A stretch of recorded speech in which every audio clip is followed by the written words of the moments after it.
કુણાલભાઈની ફરમાઈશ એટલે બે કડી મારે વિહોત મેલડીની વાત કરું, સત્ય ઘટનાની વાત. કોઈ બનાવેલી વાત નહીં, ગાલ પુરાણ નહીં, લેખિત પુરાણ નહીં, પણ સત્ય ઘટનાની વાત.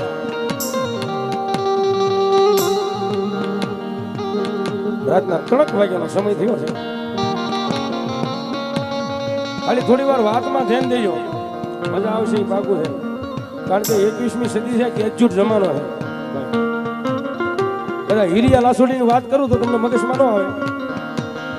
કાનિયા જોગીની વાત કરું તો તમને એમ થાય કે એકચ્યુઅલી અમે ત્યારે ક્યાં હતા ને એ બહુ જૂની વાત છે. અને સતયુગની આ 5 વર્ષ પહેલા બન્યો મેરડીનો પ્રસંગ, મારી વિહોત મેરડીનો પ્રસંગ. કેવો અમદાવાદના રેલવે સ્ટેશનની મારી પર રાતના 3 વાગ્યાનો સમય થયો ભાઈ. અને એક ડોશીમાં 3 વાગ્યાના સમયે હિપકા ફરી ફરીને રોવે છે અમદાવાદના રેલવે સ્ટેશનની માલભાવ. એના સામેના બાકડે અજાણ્યો વ્યક્તિ બેઠો. કોણ છે, ક્યાંનો છે, કઈ ખબર નહીં. મોનો કરી નાખો ભાઈ. હાલ કોણ છે, ક્યાંનો છે, કઈ ખબર નથી. અજાણ્યો વ્યક્તિ ડોશીમાની બાજુમાં આવી ઉભો રહી, ખંભે હાથ મેકીને એટલું કીધું, માડી હું કામ રડો છો? મારે ભૂલી ગયા છો કે ખિસ્સાની મારી પાસે પૈસા ખૂટી ગયા છે? વાત કરો તો એનું નિવારણ થાય. હિપકા ફરી ફરી અને રોતા ઈવડાઈ ડોશીમાં એટલું બોલ્યા કે ભાઈ તું એમ કહેશો મારે ભૂલી ગયા તો હા ભાઈ મારી વાત, અમે રાજકોટના કણીબી પટેલ છે, ભણેલા ગણેલા છે, મારે નથી ભૂલી ગયા. તો મારી હુકામ રડો? તું એમ કહેશો પૈસા ખૂટી ગયા? હા ભાઈ મારી વાત, પૈસા નથી ખૂટી ગયા. ઘરે ખૂબ માતાજીની કૃપા છે, ખૂબ ભગવાનની દયા છે. 50 વીઘા જમીન ઘરની છે અને રાજકોટમાં ઘરનો બંગલો છે. ખૂબ ભગવાનની કૃપા છે, પૈસા નથી ખૂટી ગયા. તો મારી હુકામ રડો છો? ભાઈ આ મારી સામે બેઠી છે ને, એની ખાલી 25 વર્ષની ઉંમર છે. મારા દીકરાની વહુ છે. એના ખોળાની મારી પાસે પગ છે ને, મારા ખોળાની મારી પાસે માથું છે. એ મારો હાથ ખેટનો એકનો એક દીકરીઓ છે બાપ.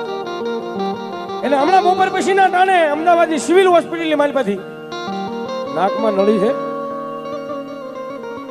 અમદાવાદના સિવિલ હોસ્પિટલની માલપાથી હમણાં દિયાજ મને ટાઈમે રજા આપી દીધી કે માડી તમારા દીકરાને હવે તમે ઘરે લઈ જાઓ, થાય સેવા કરજો.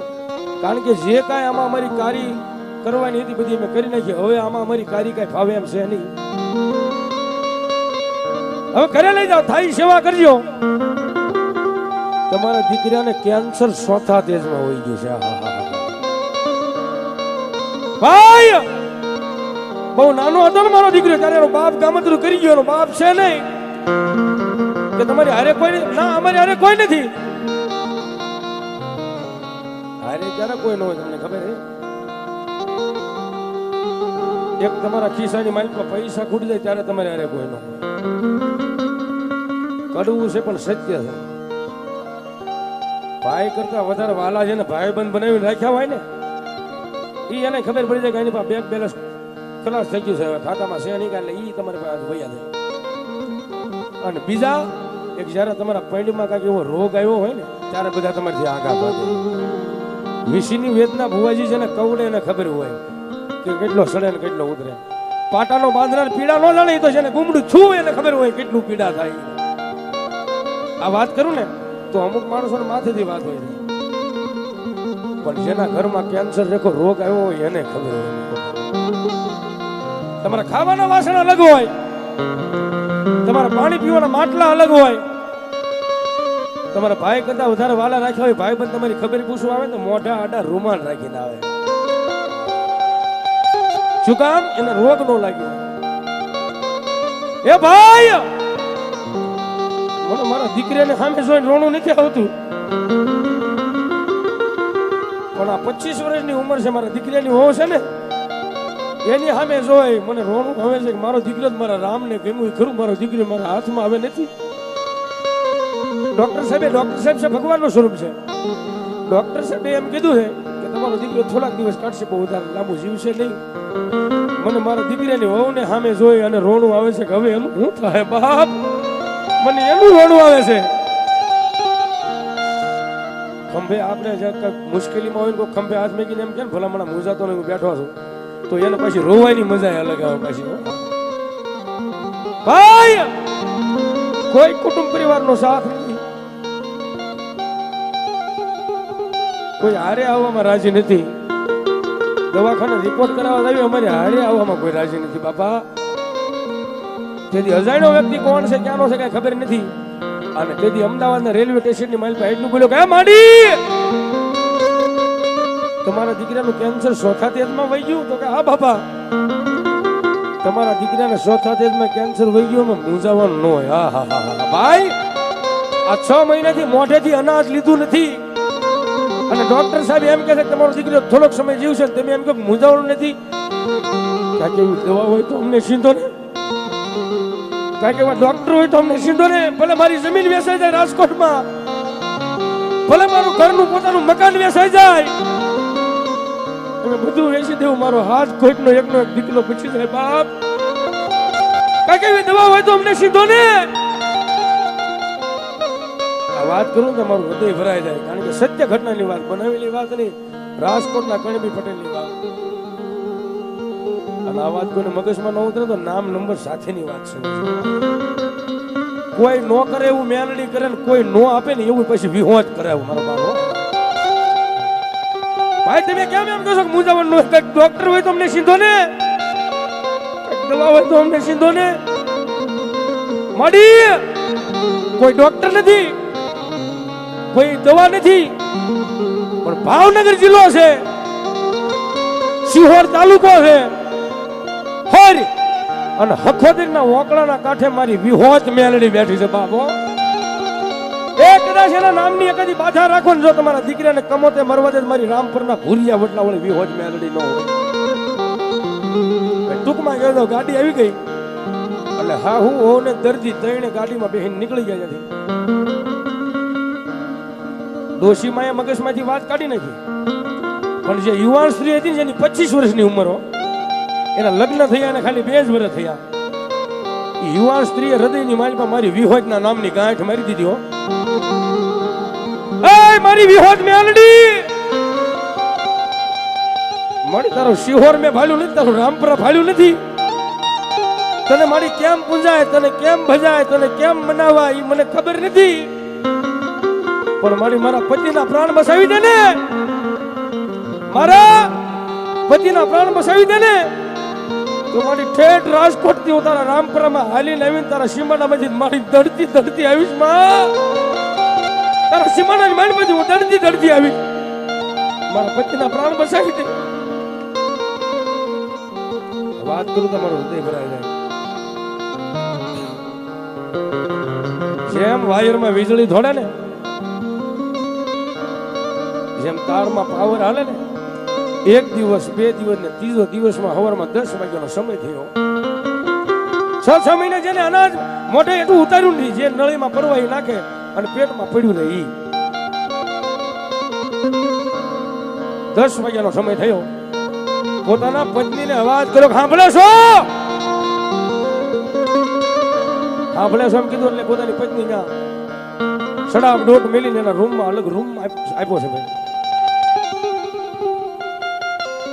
કે તમને તબિયત બરોબર નથી, તમારે દવા પીવી છે.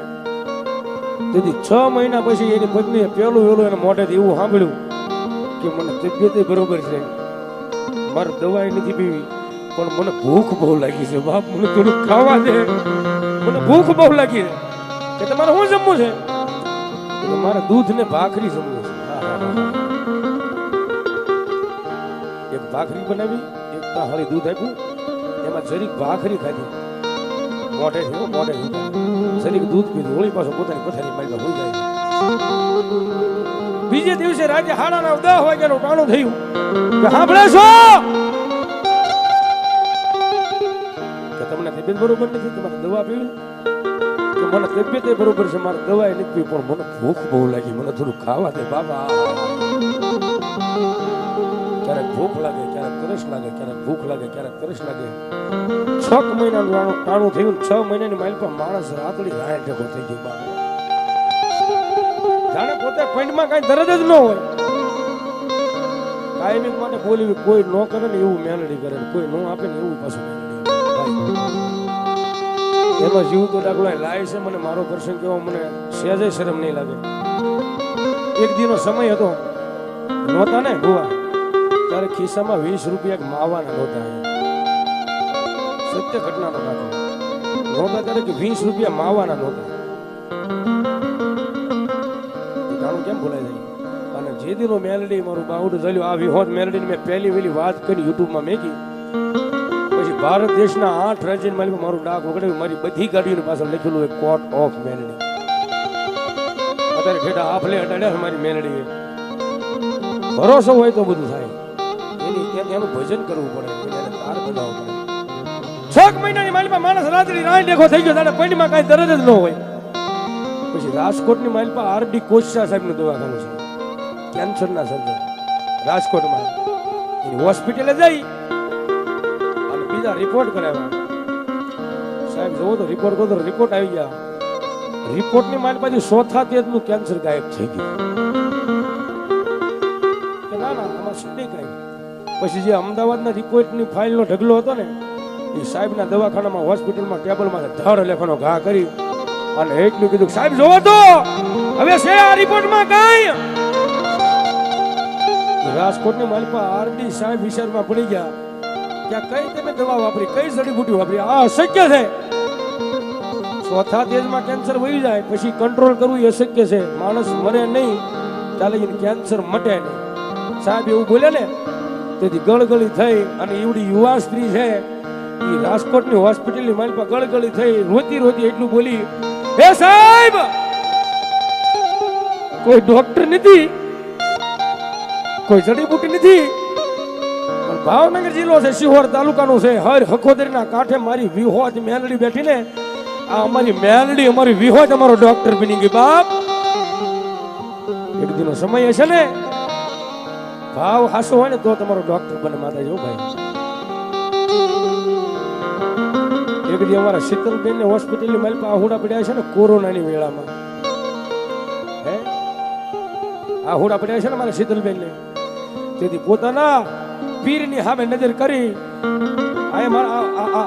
પોતાના પીરની વિહોજની સામે નજર કરી અને એટલું કીધું કે હે માં, મારા પેટમાં મારું સંતાન છે, મારી વિહોજ. અને તેથી મારી વિહોજનો મોલ થઈ ગયો બાપ. કદાચ મારા ભોરણિયાનું મન દુબાઈને જો અડધા વેણે હાલી નો આવું, ભોરણિયાની વિહોજ નો આવું બાપ. આ હુડા લૂસવા માતાજી ગમે ત્યાં ભાગી જાય. પછી બે માણસ પોતે પંડ્યા હાલી અને રાજકોટ થી શિહોર આવે. શિહોર આવીને કોકને પૂછે, બાપા રામપરા જવું હોય તો રામપરાનો માર્ગ કોક સીધે. રામપરાના હિમાલયની માઇલ પછી બેન પોતે દડતા દડતા ત્યાં અમારી વિહોજ મેરડી પાસે જાય છે. મોટરસાયકલ રોડ માંથી માણસો નીકળે ને બધા જોતા થાય કે હા હા આવી બાઈ દડતી દડતી કેમ જાય, માતાજી શું કામ કરે, ગામમાં બધે વાંચું થવા મને. એટલે આખું ગામ ત્યાં જોવા ભેગું છું રામપુરાની માઇલ પર કે આ વિહોજ મેરડીએ પરસો હું કર્યો, હું માતાજી કામ કર્યું. આવી બાઈ ત્યાં દડતી દડતી જાય. બાપના ઘરે કોઈ દુઃખ જોયેલું નહીં. અને એ બાઈ દડતી દડતી જાય તેથી ગામ આખું ત્યાં જોવા ભેગું થયું કે મેરડી હું પરસો કર્યો. તેથી મેલડીની સામે ઉભા રહી અને જય વિહોજ જય મેલડી બોલે છે. તેથી અમારા ભૂપત બાબુ રાવળદેવના પૂજારી છે, એને મારી વિહોજનો આંકલો ન આવ્યો. જે દર્દી હારે હતો એને મારી વિહોજનો આંકલો ન આવ્યો. પણ જે યુવાન સ્ત્રી છે ને એના પંડની માલમાં મારી રામપરાના ભૂરિયા વડવાળી મારી વિહોજનો આંકલો આવ્યો, મારી મેલડીનો આંકલો આવ્યો. પણ કેવો આંકલો આવ્યો છે બાબુ.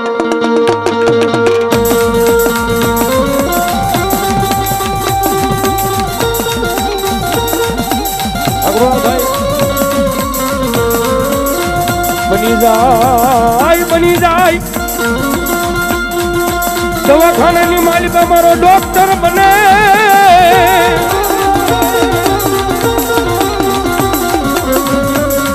એકદી મારા શીતલબેન ના આહુડા લૂસી નાખ્યા, મારી વિહોતે લૂસ્યા. અમારા વડીલે 500 રૂપિયા મારી વિહોતે વધારે. એકદી મારા શીતલ બેનના હુના લુસા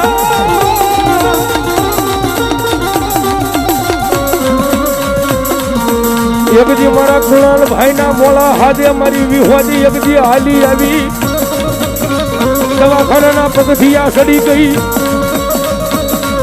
જો કમો તે મરવા જવું તો હું ભોરણિયાના કુળમાં મને વિહોજ ને કોઈ કાજબ કરે નહીં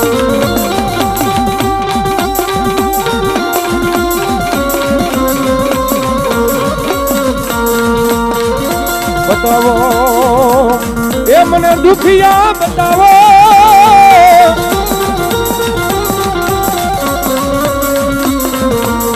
એકજી મારા ભોરણિયાની આંખમાં આહુડું આવે એ લુસી નો નાખું તો મને વિહોજ ને કોણ કાયમ કરે મને દેવી વિહોજ ને કોણ માને મને કોણ કાયમ કરે મારી વધતી